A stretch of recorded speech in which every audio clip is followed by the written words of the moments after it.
Welcome to The Last Word, my weekly commentary on life and work in San Antonio and Texas. We launched Monday Musings, our new weekly newsletter this week. We hope you'll sign up to get my perspective on the latest news, developments, and challenges in San Antonio and South Texas. Just go to bigcitysmalltown.com, scroll down, and add your email. The Texas Legislature was gavelled into its 89th biennial session on Tuesday. And from now until June 2nd, we'll be watching the 31 members of the Texas Senate, led by Lieutenant Governor Dan Patrick, and the 150 representatives of the Texas House, as they consider the thousands of bills introduced every 2 years. Most of those bills, of course, won't go anywhere.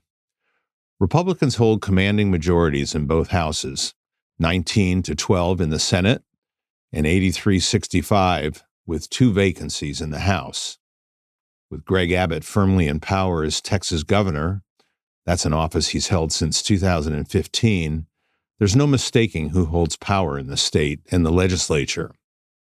When some Republican House members joined Democrats in thwarting Abbott's push for a controversial school voucher bill in 2023, Abbott retaliated by vetoing many of the bills that were passed and waiting a signature, including a bipartisan $4.5 billion public education bill. He then used his funds and out-of-state funds provided by ultra-conservative Republican donors to target those Republicans in the 2024 primaries. Almost all of them were defeated as the party and its elected leaders continued to shift rightward. House Speaker Dade Phelan, who resisted Abbott and Patrick on the voucher bill, has lost that leadership position in the House now as a result. A new, more conservative Speaker of the House was set to be elected last week as we went into the studio. Well, this week, the Texas Tribune published a very useful Texas Legislature 101 guide for people unfamiliar with the process in Texas. You can read it on the Tribune site or on the San Antonio Report where it was republished. But as one lobbyist said in the report, the system's designed to kill bills, not pass them. So only a small fraction of the thousands of proposed bills will make it out of committee in the coming months. Even fewer will be passed and then signed into law by the governor. It's now been 30 years since Texas Democrat Ann Richards served as governor. Since then, no Democrat has held statewide office. The country has become a gerrymandered, divided nation of red and blue states, with only a few so-called purple states remaining politically competitive.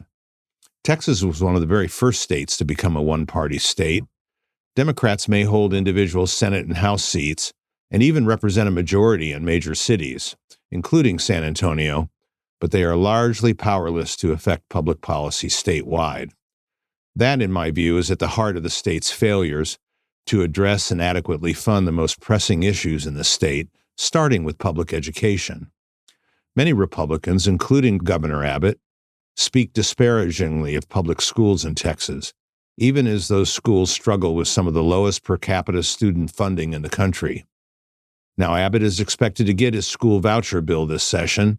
Hopefully, he will then allow legislators to use the billions in state surplus funds to provide significant new funding for the state's 1,200 public school districts.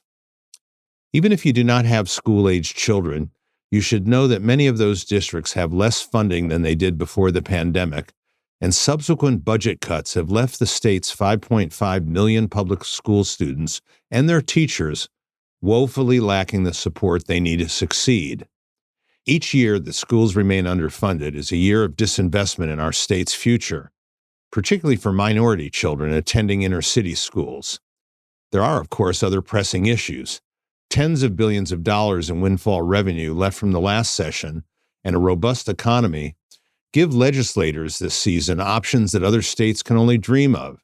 Yet it is far from certain that any of the most pressing issues will be acted on in any meaningful way. Water conservation and management bills are badly needed to protect cities against the next drought of record. Republicans continue to resist calls to connect the Texas energy grid to other neighboring states to hedge against another catastrophic system failure that could happen in one of the increasingly extreme weather events. Interstate 35 exists in a state of perpetual gridlock between Austin and San Antonio Yet state leaders seem determined to stop any efforts to fund mass transit. Mass transit is seen as an East Coast, West Coast Democratic thing. So Texas spends tens of billions of dollars building more highways and more lanes. Yet transportation experts point out that new highways and more lanes only attract more vehicles. The congestion remains. Texas remains the fastest growing state in the nation, and its 5 major metros continue to rank among the very fastest growing cities. Yet housing starts lag badly behind the inflow of new residents.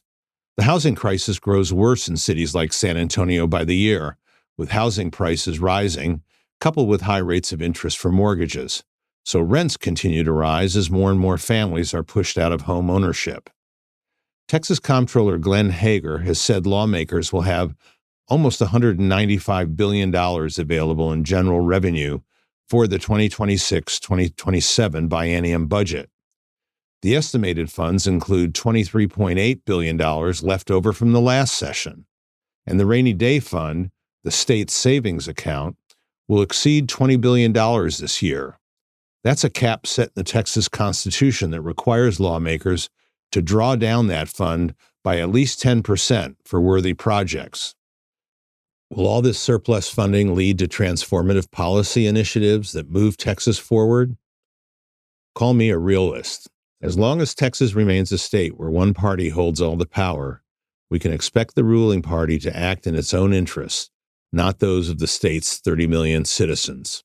I hope, of course, that I'm proven wrong. That's my last word for this week. Thank you for watching and listening, and please do sign up for our newsletter. Thanks to our sponsors, Western Urban, building the city our children want to call home, and to Geekdom, where startups are born and ideas are turned into businesses. Our producer is Corey Ames, with in-studio sound production by Maura Bobbitt, video and social media by Erica Rempel, and sound engineering and editing by Alfie De La Garza of Sound Crane Studio. We will see you next week.